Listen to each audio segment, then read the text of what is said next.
Okay, so as you know from your research, on April 1st, the Israelis struck the Iranian embassy in Damascus, Syria, killing 7 people, including 2 commanders. This is an act of war because the embassy is considered Iranian territory. And never before has this been done intentionally. Okay? And this follows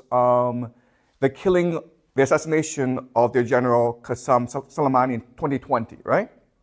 This is when the Americans launched a drone strike against him in Baghdad. And he was really the top, one of the top Iranian generals.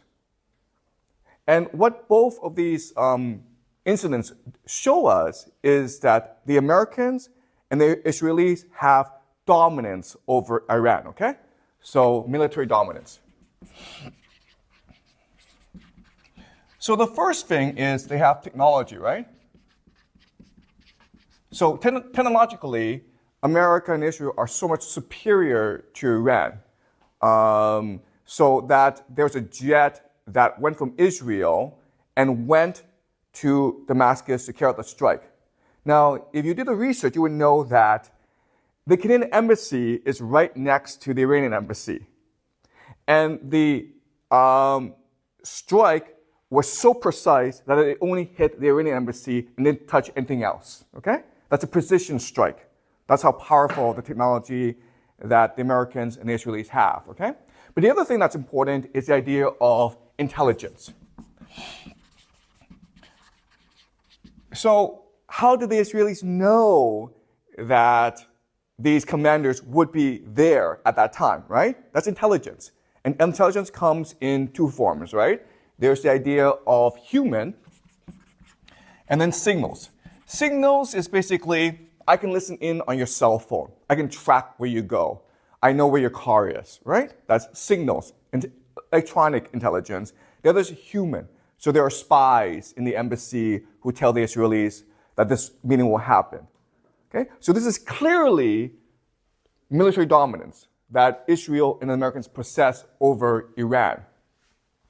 And when this strike happened, as you know, the Iranians had to respond. And this was called Operation True Promise.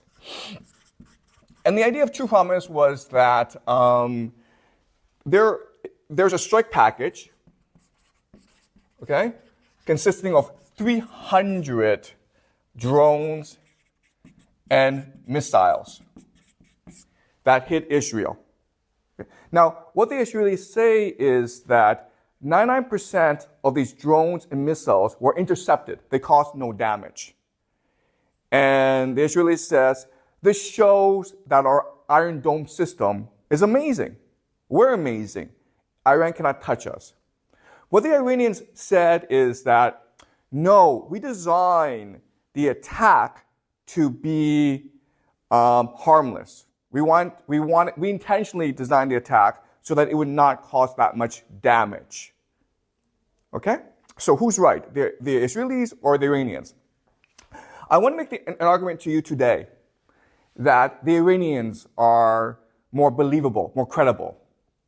Okay? And the reason why is that the Iranians have to be very strategic in their response to the Americans and the Israelis. And the reason why is the Americans and the Israelis have military dominance over Iran. But just because you have military dominance does not mean you'll win the war, okay? So what I believe is that Iran and Israel are committed to a war. And it's possible that in 2 years' time, there will be a ground invasion of Iran. Okay? But it's going to take time to build up to the ground invasion. But just because the Americans and the Israelis attack Iran does not mean they will win. Okay? And the reason why is that, as you know from your research, in 2002, the Americans actually tried to invade Iran, okay? They ran a simulation called the 2002 Millennium Challenge. And the idea is, let's pretend that we will invade Iran and let's see what happens. So they divide the military into 2 teams, right? Team USA and Team Iran.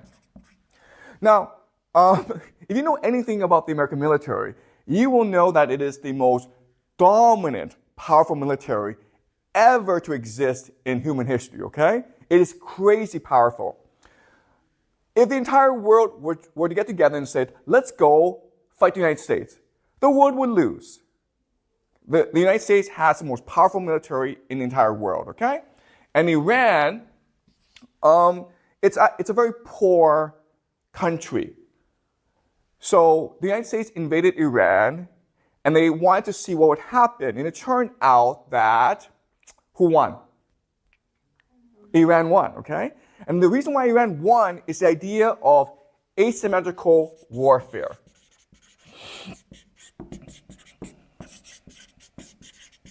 All right? And this is a very important idea that you must know if you are to understand this conflict.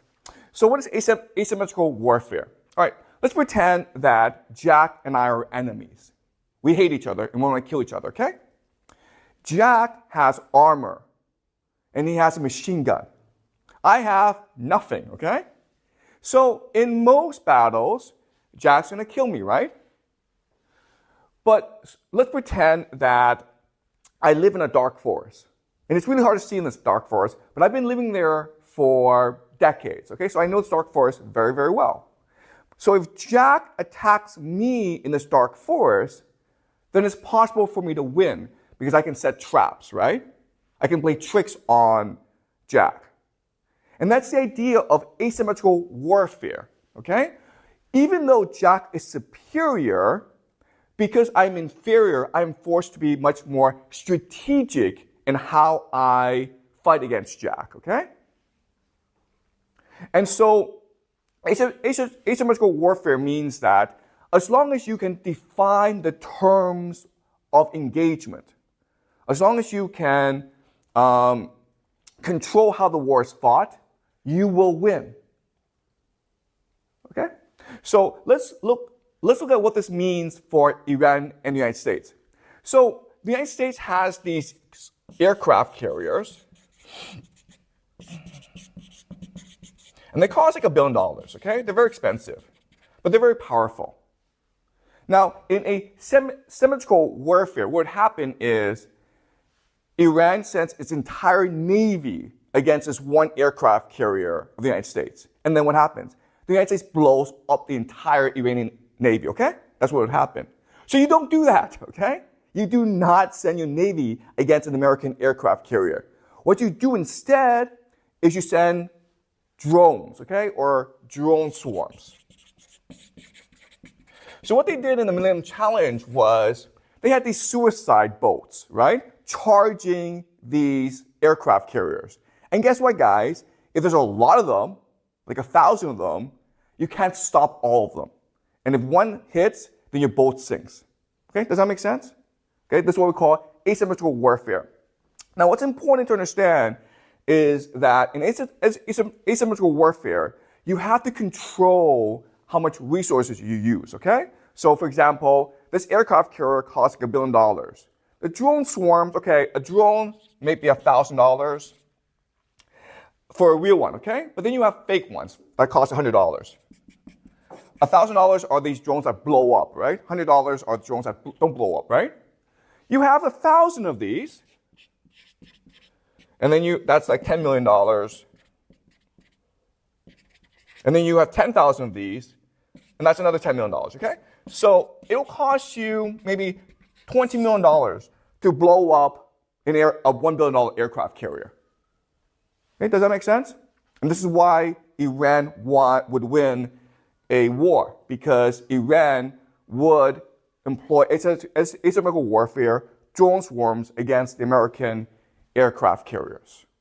Okay? And the True Promise actually showed us that the Iranians would probably use this strategy. And the reason why is that the total package, the strike package that the Iranians use, cost about $10 to $30 million. But how much money did they actually spend to bring down these drones?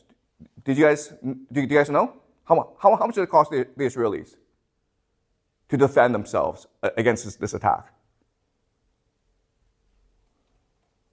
Okay, it was at least $1 billion. Okay, do you understand? All right. So this shows us that in a war, Iran would use asymmetrical warfare, and even though Israel and the United States have military dominance, they may not be able to win this war. Okay. Okay. So does this make sense so far? Any questions about this? So the Israelis and Americans don't have asymmetrical warfare. Okay, that's a really good question. Okay. And the question really is, okay, listen, the Iranians will use this asymmetrical warfare strategy against the Americans. And so shouldn't the Americans respond with more strategic thinking? And that's a great question. And the answer is the Americans would not do that. Why not? Why is it that asymmetrical warfare is so effective against empires and dominant military powers? What's a problem of empires usually? What is their biggest problem? What is the fatal flaw? They have too much bureaucracy. Okay, they have too much bureaucracy, but Iran also has bureaucracy. But the empires have a much bigger problem, okay? Now let's go back to the Millennium Challenge. Now, in the first test, in the first battle, Iran won against the United States, right? So what did the United States do? And do what? They did it again. They did another second. They did a second simulation. In the second simulation, what did they do? It was scripted. Exactly. Okay.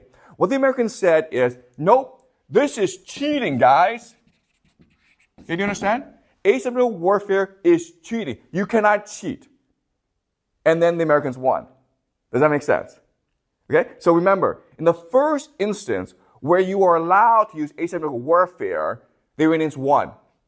In the second instance, the Americans said, no, asymmetrical warfare is cheating. So you're not allowed to use asymmetrical warfare. You must fight us directly. And the Americans won. What does this tell us about the American military? They're like not flexible. Exactly. Thank you. Okay. They are inflexible. Empires are inflexible. And the reason why is the idea of hubris. Right? If you're an empire, you refuse to admit your failings and faults. You become very stubborn, okay? So it's back to the example of Jack has his machine gun, his armor, right? He comes in the Stark Force thinking like, I'm invincible, right? And like everyone's like, Jack, don't go into that dark forest. It's stupid. But Jack's like, no, I have a machine gun. I don't care. All right? So that's the situation. That's why asymmetrical warfare is so effective, because it allows you flexibility and creativity, and the empire, the dominant power, refuses to be flexible and creative. Okay, does that make sense? All right, and so the classic example of this is Vietnam, where the Vietnamese were clearly dominated by the Americans, but the Vietnamese were using extremely creative and flexible tactics against Americans, whereas the Americans insisted on their main military doctrine. Okay, does that make sense? All right, great. Okay, any more questions? That was a great question. Thank you. Any more questions before we move on?